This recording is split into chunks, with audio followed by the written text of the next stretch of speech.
right, so let's go ahead and get an update. You guys will have to fill me in on this one because I missed the day before we took off for spring break. So this has everything to do with a gift and a wedding and a bounce check? Yeah, so she is getting married, and her boyfriend asked her if she would please invite the boss's wife to her bridal shower. She wasn't too keen on the idea, didn't know this woman. He wants to like make a good impression at work. It seems odd, but whatever. And she did, and the woman accepted the invitation, and she showed up. And she said she took herself out of her shower to kind of cater to this woman because she didn't know anybody. So she was like very much attentive rather than, focus on the people who were throwing the shower. She's very attentive on the boss's wife.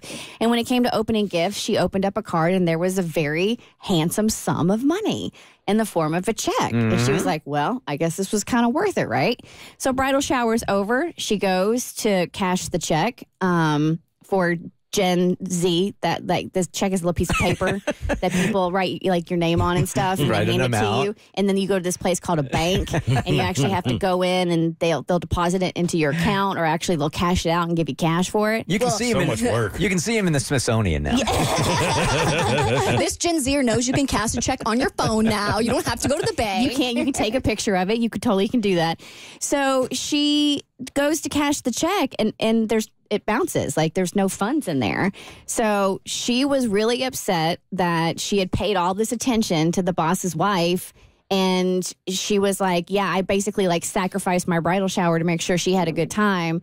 And then now this check doesn't even I didn't even get a gift. So she was wondering, do I say something? If I do, how do I say it? Do I have my boyfriend say something? We're like, you don't involve the boyfriend. You don't involve the boss. Like you go to her and be like, thank you again for coming to the shower. I just want to let you know that there was something wrong with the check, though. Good morning, Laura. Back on the Voice Disguiser. So what has happened since? Hi. Thanks for having me back. So I had texted my fiance's boss's wife. I thanked her. Obviously, I just wanted to let her know that it was great to meet her, make her feel comfortable. And then I did tell her that the check didn't go through. And she was definitely embarrassed. She apologized profusely, and she said she'd Venmo the gift to me right away so that I didn't have to, deal with the check or anything.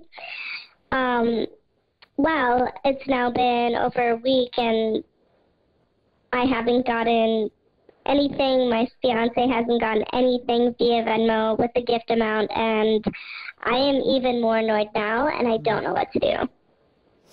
Well, it's the boss, man. I think I'm taking the L on this one. Yeah, I don't think you can say anything. You can't. There's one more thing you can do because the denomination that was on the check. If you know her Venmo, you can Venmo request her the number that was on the check. But that is a bold move. It feels like she's probably hiding. I don't know why you would present something if you know you don't have it. But obviously, people it seems do like that all the time. Yeah, you're right. So if you request it, now you're putting her in an even more embarrassing spot. Yes. I'm letting this one go. I don't think I would say anything. I'm taking the L on it. Abby? I'm taking the L. That's so embarrassing to do the request and then probably get denied. She's made it evident at this point that whatever money she planned to give you is not there. You are not getting this money. I know it hurts because it was right there in your hands, literally. Mm-hmm. So I think you got to let this go, and I think you clocked this about your husband's boss. I think so, Laura. Yeah, I think we're all thinking the same thing. Just let it go at this point, okay? Okay. That sucks, but thanks a lot. Yeah, there's just so much friction there that it's just not worth it. It's not losing a job over. Now you can hold it over your fiance's head. Like you said you didn't want to invite this woman, and he forced your hand. So now you can make him pay in a certain way. Yep. The Bert Show.